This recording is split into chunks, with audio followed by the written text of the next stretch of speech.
This is the 6th video of the commentary of the book of Job. The stealthy spirit's message to Eliphaz in chapter 4 is a continuation of hasatan's contradiction and the link between hasatan's accusation against man in the first 2 chapters and the discourses of the 3 friends in the Poetic Chapters. The venomous message contradicts God's judgment of man, his servant Job, as upright and righteous. How can Job be upright and righteous if no man can be pure and clean before his Maker? It should be highlighted because this message came before Job began speaking in the Poetic Chapters. The stealthy spirit did not speak it in response to anything Job had said in the Poetic Chapters. One might consider it was spoken in anticipation of what Job said, but it'd be more accurate to say it was the beginning of a new tactic Hasatan would use to uncover Job's true nature, that he was a mercenary. Hasatan would convince Job to renounce his integrity in order to reinstate the payments from God, the mercenary paymaster. If Job would renounce his integrity and lie by asserting his sinfulness, he would unknowingly contradict God's judgment of him. His willingness to lie would confirm Hasatan's judgment of man, that man would do anything to get paid, so at best man was a mercenary. The stealthy spirit's message is a further revelation concerning the reason why Hasatan had contradicted the Lord. No man could be blameless and upright. This venomous message forms the foundation for the discourses of the 3 friends. In this foundation, the contradictory message grows, like a poisonous weed, to reveal the full depth and character of the message. Vitriol against man permeates and overflows in their discourses. Compare what the spirit of contradiction said to Eliphaz in chapter 4 to what Eliphaz will later say in chapter 15, and then Bildad says in chapter 25. The parallels between the 3 contradictions are too strong to deny they are not related.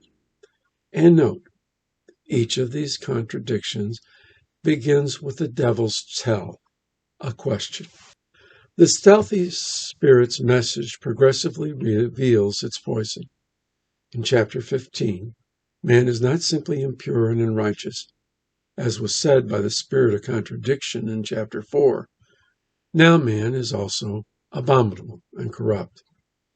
Then, in chapter 25, the vitriol overflows when Bildad calls man a worm and a maggot. Again, imagine if all these statements about man had been stated to the Lord's face just after he had stated that Job was a righteous and upright man who avoided evil. It would be astoundingly clear that this is a contradiction of the Lord's word. This contradiction permeates and develops throughout the discourses of Eliphaz and Bildad. While the first time it occurs in the beginning of the poetic discourses, when Eliphaz describes the message from the spirit of contradiction, Eliphaz goes on to restate it another time in the middle of the poetic discourses, until finally Bildad ends the discourses of the 3 friends by repeating it. Its occurrence at the beginning, middle, and end of the discourses of the 3 friends highlights its importance. After all, it is an answer, albeit a wrong, contradictory one, to the central question of the book, what is man? We have mentioned 2 of the friends, but what about the 3rd friend, Zophar?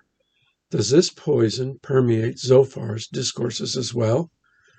He does not repeat the spirit of contradiction's judgment of man in the same obvious, parallel way as it does Eliphaz in chapter 15 or Bildad in chapter 25. But the spirit of contradiction's venomous message undergirds Zophar's as well. This will be discussed later in a following video. Finally, it should be reiterated. When Eliphaz first begins tempting Job to renounce his integrity, he begins with a question. If one ventures a word with you, will you be offended? Bildad and Zophar also begin their first discourses with a question. How long will you, Job, say these things? And should a multitude of your words go unanswered? When Job's wife foolishly tempts Job with Hasatan's own words, she begins with a question. Do you still hold fast to your integrity? Neither the young Elihu nor the messengers who brought Job news of the calamities that had occurred began with a question.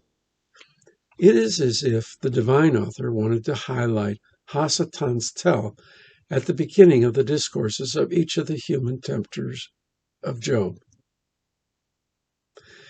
May the Lord bless you and keep you. May his light shine upon you, for who is like God?